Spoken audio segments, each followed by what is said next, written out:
Salut à toi et bienvenue dans un nouvel épisode de Leçons invisibles. Une idée qu'on t'a répétée depuis l'enfance. Travaille dur, sois sincère, reste toi-même et le monde finira par te récompenser. Mais aujourd'hui, regarde autour de toi. Est-ce vraiment ce que tu vois? La vérité est moins douce, moins confortable, mais plus réelle. Ce ne sont pas toujours les meilleurs qui gagnent, ce sont ceux qui semblent l'être. Tu vois, toute ta vie, on t'a dit sois toi-même. Mais si je te disais que pour réussir dans ce monde, c'est peut-être exactement ce qu'il ne faut pas faire. Les gens ne voient pas ton honnêteté, ta complexité, tes nuances. Non, ils voient ce que tu leur montres, ton image, ton reflet, ton masque. Et ce masque, Machiavel l'a compris avant tout. En 1513, reclus, humilié, banni de la scène politique florentine, il écrit Le Prince. Un livre qui ne caresse pas les illusions, mais les brise. Un livre qui affirme « ce n'est pas la vertu qui donne le pouvoir, mais l'illusion de la vertu ». Imagine, tu entres dans une pièce, 10 visages se tournent vers toi. Tu n'as pas encore parlé, mais c'est trop tard. Ta tenue, ta démarche, ton regard, ils ont déjà décidé qui tu es.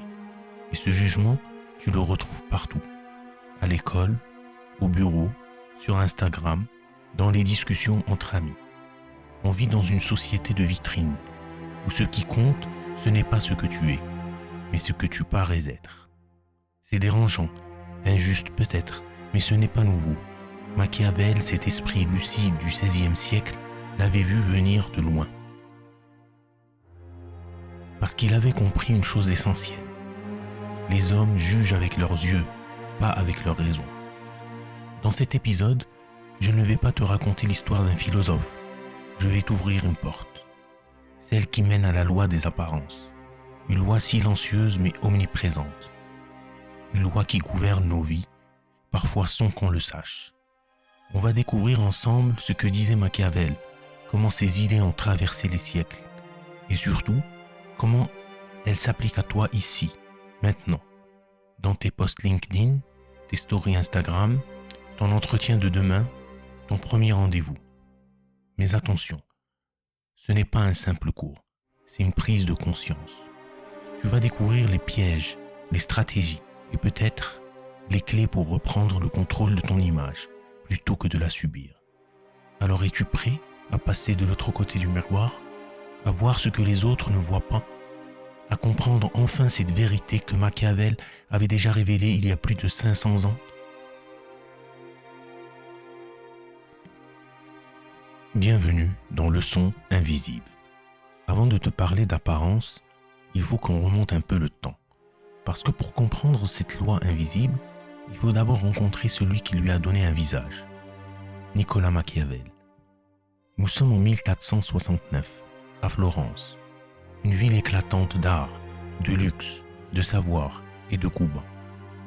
Des fresques sublimes ornent les murs. Les palais résonnent de musique, de débats, de transactions. Mais derrière les dorures, c'est un champ de bataille silencieux. Trahison, alliance secrète, assassinat déguisé. Un jeu de pouvoir permanent entre les cités-États italiennes, Florence, Venise, Milan, Naples ou Rome. Et autour d'elles, les grandes puissances européennes, la France, l'Espagne, prêtes à tirer les ficelles dès qu'une faiblesse apparaît. Dans ce chaos raffiné, naît Machiavel. Pas dans un palais, non, mais dans une famille de petite noblesse, sans argent, sans influence. Mais Machiavel a un talent, un regard, une intelligence acérée. Très vite, il entre au service de la République florentine. Depuis, il devient secrétaire, puis diplomate. Et pendant 14 ans, il parcourt l'Europe, fréquente les coulisses du pouvoir, serre la main des figures les plus redoutées de son temps. César Borgia, le fils du pape, chef militaire aussi charismatique qu'impitoyable. Alexandre VI, un pape qui jongle entre foi et manipulation. Louis XII, Maximilien d'Autriche, des géants politiques. Et au fil de ses missions, Machiavel comprend une chose essentielle. Ce qui fait tomber ou triompher un dirigeant, ce n'est pas la vertu, c'est l'art de paraître.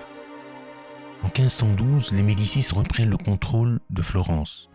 Machiavel, resté fidèle à la République, est considéré comme un traître. Il est arrêté, torturé, banni. Il tombe en disgrâce. Et c'est là, seul, humilié, rejeté, qu'il écrit Le Prince. Un livre né dans l'amertume, mais aussi dans la lucidité. Pourquoi l'écrit-il? Pour regagner la faveur des puissants? Pour se venger? Pour dire la vérité telle qu'il l'a vue? Sans doute un peu des trois. Mais une chose est certaine, Machiavel brise les illusions. Il ne dit pas que le pouvoir est juste. Il dit qu'il fonctionne selon les règles cruelles, mais constantes. Et l'une d'elles est redoutable. Un prince ne doit pas seulement être bon, il doit savoir paraître bon. Et parce que les hommes ne cherchent pas à avoir la vérité, ils regardent ce qu'on leur montre. Il le dit lui-même dans une phrase qui résonne encore 5 siècles plus tard. Tous peuvent voir ce que tu parais, peu sentent ce que tu es. Ce n'est pas une provocation, c'est une loi. Ce qui compte, ce n'est pas ce que tu fais, mais ce que tu fais croire. Ce n'est pas ton intention, c'est l'effet que tu produis. Et cette loi, Machiavel ne l'a pas imaginée. Il l'a vue à l'œuvre, sous ses yeux. Il a observé César Borgia, un homme capable d'éliminer ses rivaux avec élégance, tout en les séduisant. Un stratège qui savait sourire pendant qu'il tirait la lame. Il a vu les papes jongler entre spiritualité et corruption pour conserver leur trône. Et au lieu de condamner, il a choisi de comprendre, de nommer les règles du jeu et de les transmettre à ceux qui oseraient les regarder en face. Mais Machiavel n'écrit pas seulement pour les puissants. Il n'écrit pas uniquement pour les princes, les rois, les chefs d'État. Il écrit aussi pour nous, pour tous ceux qui cherchent à comprendre vraiment comment fonctionne ce monde. Et il nous dit une chose simple mais brutale. Le monde n'est pas juste. Et si tu refuses d'entrer dans le jeu, par fierté, par naïveté ou même par vertu, tu ne gagnes rien. Tu te fais écraser. Alors oui, son nom évoque la ruse, le calcul, la manipulation.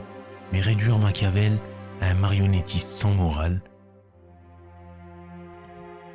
c'est passer à côté de l'essentiel. Il ne disait pas « soyez manipulateur », il disait « ouvrez les yeux ». Regardez le monde non pas comme vous voudriez qu'il soit, mais tel qu'il est vraiment. Et maintenant que tu vois un peu mieux qui est Machiavel, on peut entrer dans le vif du sujet. Cette fameuse loi des apparences. Car Le Prince, ce n'est pas justement un manuel de stratégie. C'est une fenêtre sur une vérité qui dépasse la politique. Une loi universelle. Pour diriger, pour influencer, pour survivre, il ne suffit pas d'être fort ou vertueux. Il faut avoir l'air de l'être. Il l'écrit noir sur blanc. Les hommes jugent plus par les yeux que par les mains. Tous voient ce que tu parais, peu sentent ce que tu es. Autrement dit, ce que tu montres compte plus que ce que tu es. La perception avant la réalité, le masque avant la vérité. Et Machiavel te le dit sans détour. Si tu veux peser, tu dois maîtriser ton image. Il prend une métaphore célèbre. Le prince doit être à la fois lion et renard. Le lion, c'est la force, l'autorité, l'impact. Mais seul, il tombe facilement dans les pièges. Le renard, lui, manque de puissance brute. Mais il les évite avec ruse, souplesse, intelligence. Et le bon leader, ce n'est pas celui qui est l'un ou l'autre. C'est celui qui sait en donner l'apparence au bon moment. Tu dois pouvoir inspirer la crainte, ou séduire, ou fasciner, même si au fond de toi, tu fais l'exact inverse. Tu dois savoir jouer un rôle, sans jamais être à découvert. Alors oui, ce n'est pas du cynisme gratuit, c'est une lecture lucide de la vie. Gouverner, influencer, avancer, c'est marcher en équilibre. Entre la morale et l'efficacité, entre la loyauté et la trahison, entre l'amour et la peur. Il le dit clairement. C'est bien d'être vu comme généreux, humain, intègre, mais il faut être prêt si besoin à ne pas l'être. En d'autres mots, ton image publique doit rester parfaite, irréprochable, même si dans l'ombre, tu dois prendre des décisions dures, froides, parfois impitoyables. Et cette loi, Machiavel ne l'a pas inventée. Il l'a observée, en direct. Il a vu César Borgia, cet homme redoutable, qui pouvait t'offrir un verre de vin avant de te poignarder. Un stratège brillant, qui savait enrober sa cruauté d'élégance et de finesse. Il a vu Louis XI, roi de France, petit, mal habillé, discret. Mais derrière ce masque effacé se cachait un tisseur de réseau, un maître du pouvoir, un manipulateur hors pair. Et même Napoléon, ce génie militaire autoproclamé, très tôt il façonna son image. Des bulletins de guerre gonflés, des portraits héroïques, une posture millimétrée. Il savait que l'apparence pouvait frapper aussi fort qu'un canon. Et dans l'esprit des foules, le mythe prend souvent le dessus sur les faits. Machiavel ne te parle pas d'un monde idéal, il te parle du monde réel, un monde où pour survivre ou pour gagner, tu dois comprendre ce que tu renvoies et savoir quand le masque est plus efficace que la vérité. Mais alors, pourquoi ça fonctionne si bien, cette stratégie de l'apparence? Pourquoi une image bien pensée a-t-elle autant de pouvoir sur nous? La réponse ne vient pas seulement de la politique ou de la communication. Elle vient de plus loin, de plus profond. Elle vient de notre cerveau. Car oui, notre esprit est câblé pour juger vite, pour décider en un éclair. Et pour ça, il se repose sur des raccourcis mentaux, sur ce que la psychologie moderne appelle les biais cognitifs. Prenons le biais de halo par exemple. Tu croises quelqu'un de charismatique, bien habillé, qui parle avec assurance, et sans même t'en rendre compte, tu te dis qu'il est compétent, intelligent, digne de confiance. Pourquoi? Bien parce que ton cerveau fusionne les apparences avec la réalité. Autre exemple, le biais de confirmation. Dès que tu te fais une opinion sur quelqu'un, tu cherches inconsciemment tout ce qui va la confirmer, et tu ignores ce qui pourrait la contredire. Une image bien posée devient alors un filtre à travers lequel tout est perçu. Machiavel, lui, n'avait pas les mots d'aujourd'hui, mais il avait déjà compris tout ça. Il savait que les êtres humains ne veulent pas voir la complexité. Ils veulent des symboles, des récits, des images nettes, faciles à saisir. Et celui qui maîtrise cette mise en scène prend une longueur d'avance sur tous les autres. Mais attention, il ne dit pas que cela suffit. Non. Car si ton image ne tient pas, si elle s'effondre à la première contradiction, si elle sonne creux, tu te prends le mur. Le véritable talent, c'est de tenir le rôle assez longtemps pour qu'il devienne crédible, voire même réel. Comme un acteur qui, à force de jouer, finit par devenir le personnage. Et pourquoi Machiavel insiste autant là-dessus? Parce qu'il a vu l'inverse. Il a vu des hommes sincères, intègres, profondément justes, se faire écraser. Non pas à cause de leurs défauts, mais parce qu'ils refusaient de jouer le jeu. Et c'est là que ça devient dérangeant. Parce que cette loi des apparences, elle ne concerne pas que les rois ou les généraux. Elle concerne tout le monde. Toi, moi, nous tous. Tu passes un entretien? Eh bien, tu choisis ta tenue, tu travailles ton attitude, tu prépares ta voix. Tu postes sur les réseaux? Eh bien, tu sélectionnes une photo, tu ajustes la lumière, tu reformules tes mots. Tu rencontres quelqu'un? Eh bien, tu soignes ton langage, ton regard, ton silence même. Tu renvoies une image et souvent, tu oublies que les autres font exactement la même chose. On est tous à notre échelle des Machiavel en puissance. Pas forcément par vice, mais par nécessité. Parce qu'aujourd'hui, cette loi, ce n'est plus une règle politique, c'est une règle de survie sociale. Et Machiavel, en la formulant, ne nous demande pas de l'aimer. Il ne nous pousse pas à devenir manipulateurs. Il nous dit juste, regarde, voilà comment tout le monde fonctionne. Alors à toi de choisir. Tu peux continuer à espérer un monde qui récompense la sincérité nue, la vertu tranquille, le mérite pur, ou tu peux ouvrir les yeux, comprendre les règles du jeu et décider comment tu veux y jouer. Parce que le monde ne fonctionne pas comme tu voudrais. Il fonctionne comme une jungle. Et dans cette jungle, ceux qui savent manier l'image sont souvent ceux qui finissent par gagner. Mais derrière les images parfaites, derrière les sourires calibrés et les filtres flatteurs, il y a autre chose. Il y a de l'anxiété, il y a la comparaison permanente, il y a cette pression invisible, mais constante, d'être à la hauteur. Et Machiavel l'avait déjà pressenti, à une époque où les miroirs n'étaient encore que de simples plaques de métal poli. Il savait que maintenir une apparence exige bien plus d'énergie que de la créer. Il faut surveiller chaque geste, cacher chaque faille, éviter chaque faux pas. Parce que dans ce monde façonné par le regard des autres, un seul décalage, une seule dissonance entre ce que tu montres et ce que tu es fait, et tout peut s'effondrer. Tu veux un exemple? Regarde ces responsables politiques, ceux qui prêchent la sobriété, mais voyagent en jet privé, ceux qui parlent d'exemplarité, mais vivent dans l'hypocrisie. Ce qui les perd, ce n'est pas toujours l'acte en lui-même, c'est le décalage entre le masque et la réalité, la fracture entre le discours et le comportement. Et comme le disait Machiavel, l'apparence seule ne suffit pas. Il faut savoir la manier avec finesse. Même chose chez certains influenceurs, ceux qui achètent de faux abonnés, ceux qui copient sans citer, ceux qui montent une image sans substance derrière. Tant que le masque tient, tout va bien. Mais une fois que l'illusion est percée, tout s'écroule. La confiance s'efface, le pouvoir se volatilise. Mais attention, il n'y a pas que des imposteurs. Il y a aussi ceux qui, au contraire, maîtrisent l'image avec intelligence.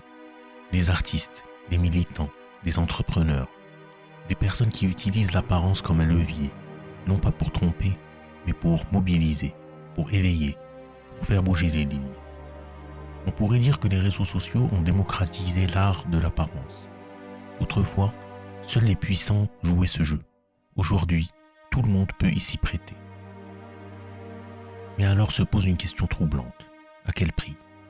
Parce que cette quête incessante de perfection, de visibilité, de contrôle de l'image, laisse des traces. Les études sont formelles. Plus on se compare, plus on se sent vide. Plus on regarde les autres se montrer, plus on doute de soi. Et alors, que fait-on? On rejoue la scène, encore et encore, sans fin. Et là, tu te demandes peut-être, est-ce qu'on peut s'en sortir? Est-ce qu'on peut en sortir? Est-ce qu'on peut vivre sans se mettre en scène? Juste être sans calcul, sans rôle. Machiavel, s'il était là, te regarderait avec un sourire discret. Et il te dirait, même ça, c'est un masque. Même celui qui clame « je m'en fous du regard des autres » projette une image.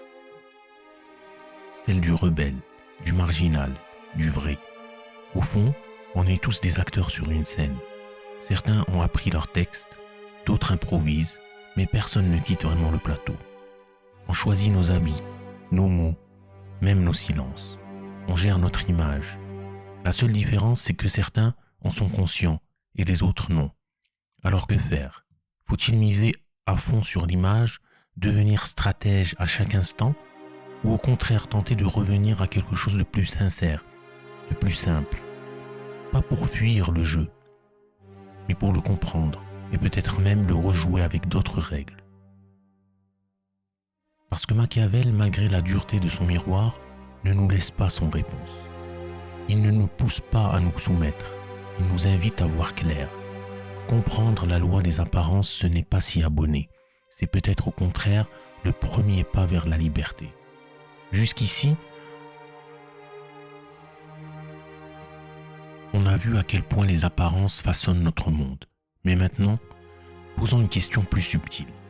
Cette fameuse loi des apparences, est-ce seulement un piège? Ou pourrait-elle être aussi une opportunité?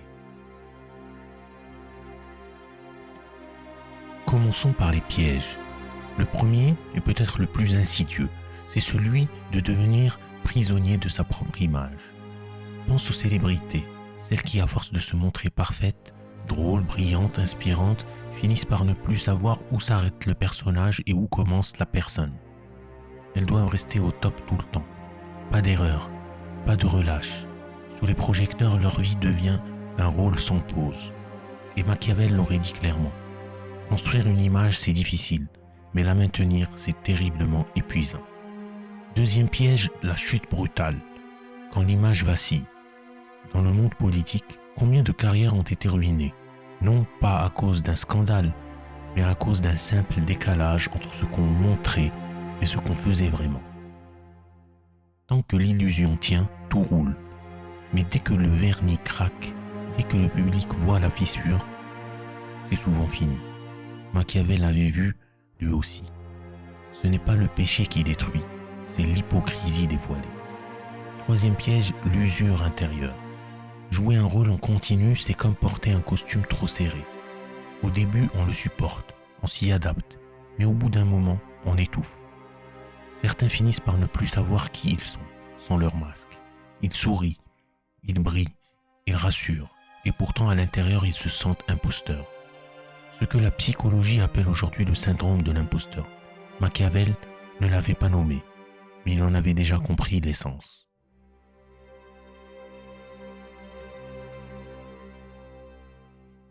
Maintenant, retournons à la question. Et si cette loi des apparences, justement, était aussi une chance? Parce que maîtriser son image, ce n'est pas seulement survivre, c'est aussi renverser la table, changer les rapports de force. Quand tu sais comment te présenter, comment captiver, comment inspirer confiance, tu peux ouvrir des portes qu'on t'aurait autrement fermées.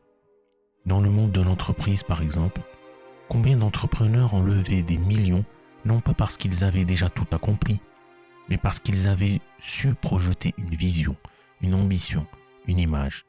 L'apparence a précédé la réalité, et parfois même, elle l'a rendue possible. C'est pareil pour les artistes, les militants, les outsiders. Ils commencent sans rien, pas de réseau, pas de capital, mais ils savent créer des symboles, des récits, une identité forte. Et avec ça, ils rassemblent, ils mobilisent, ils deviennent incontournables. Et même à notre échelle personnelle, on l'a tous fait un jour. Tu passes un entretien, tu ajustes ta posture, ton regard, ta voix.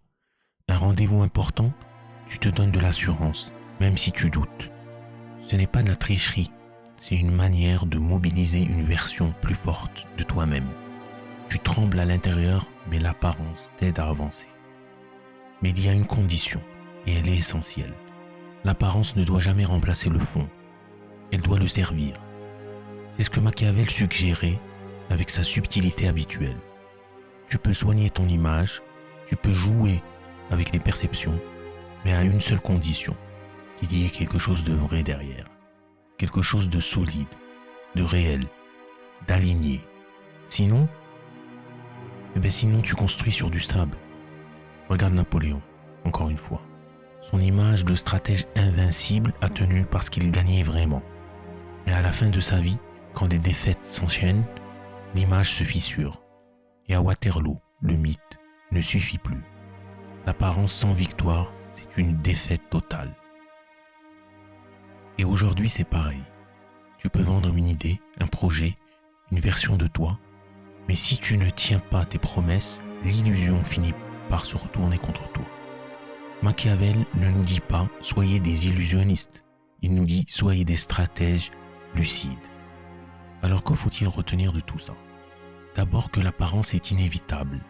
Même si tu choisis de ne pas jouer, tu projettes quand même un signal. Ton regard, ton silence, ton style, tout parle. Autant en être conscient. Ensuite que l'apparence est un outil, pas une finalité. Elle doit servir ton cap, ton projet, ta vérité intérieure. Sinon, tu te perds et tu y laisses ton énergie, ton authenticité, ta paix intérieure. Et surtout, l'apparence bien maîtrisée peut devenir une arme d'émancipation quand les règles sont biaisées, quand les places sont verrouillées. Une bonne image peut rééquilibrer le jeu. Un outsider habile peut battre un favori arrogant. Une minorité déterminée peut faire trembler une majorité désorganisée. L'apparence, lorsqu'elle est lucide et assumée, devient un art politique au sens large. Oui, cette loi est à double tranchant. Elle peut t'élever ou te briser. Mais Machiavel ne cherche pas à t'effrayer. Il ne te donne pas de morale. Il te donne une lecture, une grille, un regard pour comprendre comment le jeu fonctionne. Et surtout, il te laisse libre de choisir comment tu veux y jouer. Et maintenant, on arrive à la partie la plus délicate, mais aussi peut-être la plus précieuse. Qu'est-ce qu'on fait concrètement de tout ce qu'on vient de découvrir? Comment on avance dans un monde d'apparence, sans tomber dans le piège, sans devenir cynique, sans se perdre soi-même? La première vérité à admettre, c'est celle-ci. On joue tous à ce jeu. Même ceux qui disent ne pas y jouer. Même ceux qui clament haut et fort leur authenticité. Pourquoi? Parce qu'il est impossible d'exister en société sans envoyer un signal. Ton look, ton ton, tes gestes, ton silence, même ton absence. Tout parle. Alors la vraie question n'est pas « est-ce que je participe à ce jeu ?»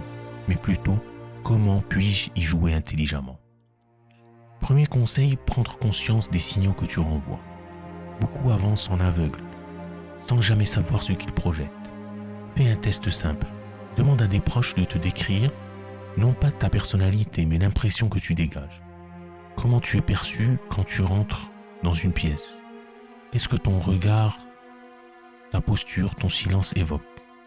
C'est parfois troublant, parfois inconfortable, mais toujours révélateur. Deuxième conseil, maîtriser ton image, sans devenir l'esclave de ton personnage. Machiavel nous avertit. Il faut savoir paraître, oui, mais ne pas se dissoudre dans le rôle. Ton apparence est un outil. Elle t'aide à t'adapter, à naviguer, mais elle ne doit jamais effacer ce que tu es profondément. Tu peux moduler ton image selon le contexte, un entretien, une réunion, un rendez-vous. Sans jamais trahir ce qui t'anime intérieurement. Troisième conseil, sois lucide envers les autres. Ce que tu vois n'est pas toujours la réalité. Quelqu'un de très sûr de lui peut cacher des doutes immenses. Quelqu'un de très vertueux en public peut être tout l'inverse en privé. Machiavel nous invite à aller au-delà du vernis, à ne pas confondre le masque avec le visage. Quatrième conseil, résiste à la comparaison. Les réseaux sociaux, c'est une galerie d'illusions. Et plus tu regardes, plus tu doutes de toi. Mais n'oublie jamais, tu compares ton intérieur à la vitrine des autres. Tu compares ce que tu ressens à ce qu'ils ont choisi de montrer. C'est un jeu truqué. Reviens à toi, à ton chemin, à ton progrès réel, pas à l'image que tu crois devoir incarner. Dernier conseil, choisis tes batailles. Tu n'as pas besoin d'optimiser ton image partout, tout le temps. Concentre ton énergie là où ça compte vraiment. Un projet qui t'inspire, une rencontre importante, une opportunité que tu peux saisir. Et ailleurs, relâche. Tu n'as pas à plaire à tout le monde. Et parfois, assumer une part d'ombre, c'est aussi ce qui te rend plus humain. Prenons un exemple simple. Tu prépares un entretien, ne travaille pas seulement ton CV, travaille ton image. Comment tu te tiens? Comment tu t'exprimes, ce que tu dégages. Est-ce que cette image est cohérente avec ce que tu veux transmettre? Est-ce qu'elle résonne avec ce que l'autre attend? Ce n'est pas mentir, c'est ajuster ton signal pour mieux atteindre ton but. Même chose dans une relation. On se dit, je vais être moi-même. Mais en réalité, on choisit tous nos mots, nos gestes, nos silences. L'important, c'est de le faire en conscience, sans surjouer un personnage qui finira par nous écraser. Et surtout, souviens-toi d'une chose essentielle. L'apparence seule ne suffit pas. Elle ne suffit jamais. Elle peut ouvrir des portes, mais elle ne construit ni une relation solide, ni une réputation durable, ni une vie alignée. Même Machiavel le reconnaissait. Le pouvoir fondé uniquement sur l'image finit toujours par s'effondrer. Alors oui, soigne ton image, mais en parallèle, cultive le fond, tes compétences, tes valeurs, ta vision. La meilleure posture au fond, ce n'est ni de fuir les apparences naïvement, ni de tout miser sur le faux semblant.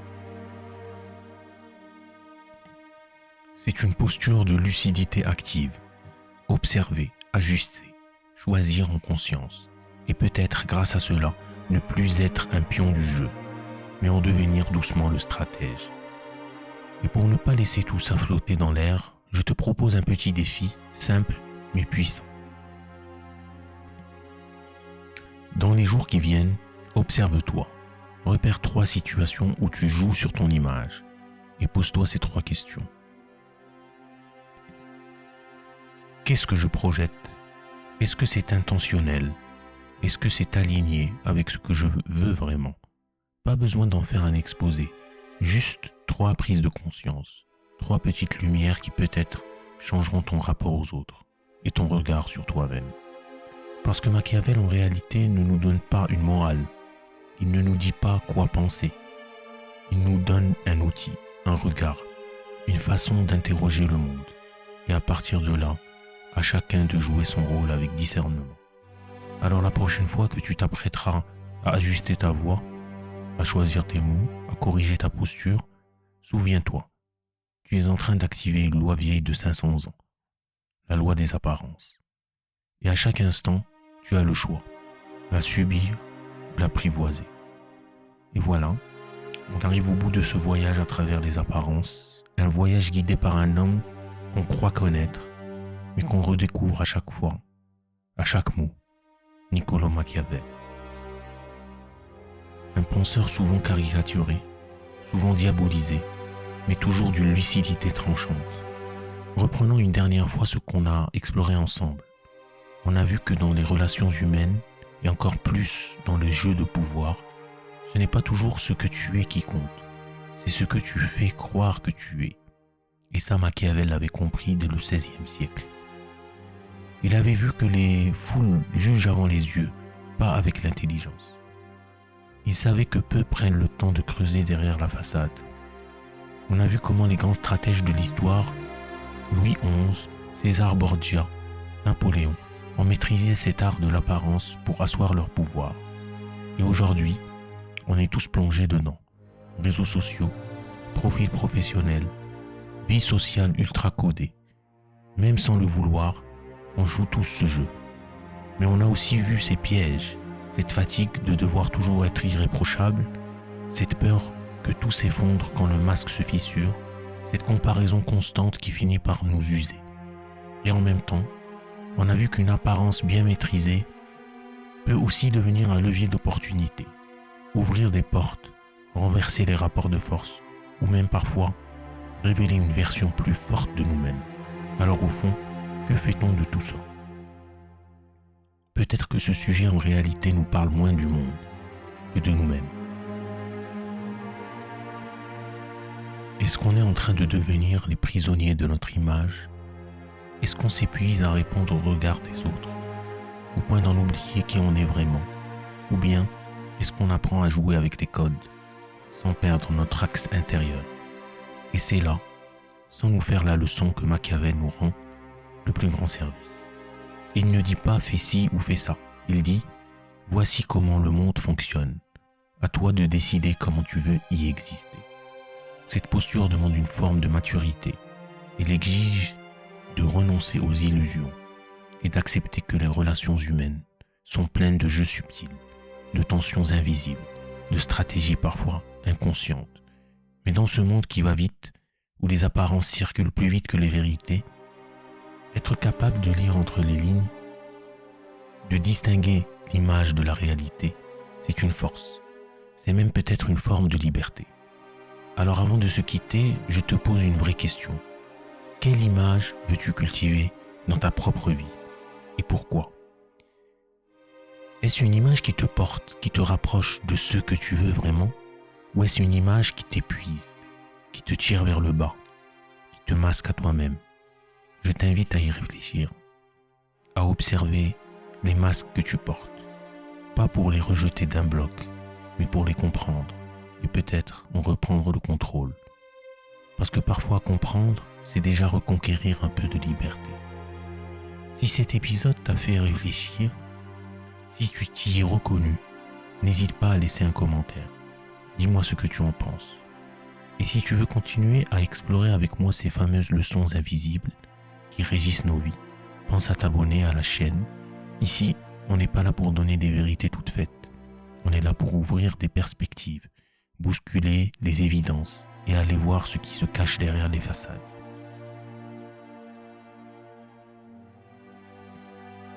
En tout cas, merci d'avoir pris ce temps avec moi. Merci pour ton attention, ta curiosité, ta sincérité. Et surtout, continuons ensemble à décortiquer le visible pour mieux comprendre l'invisible.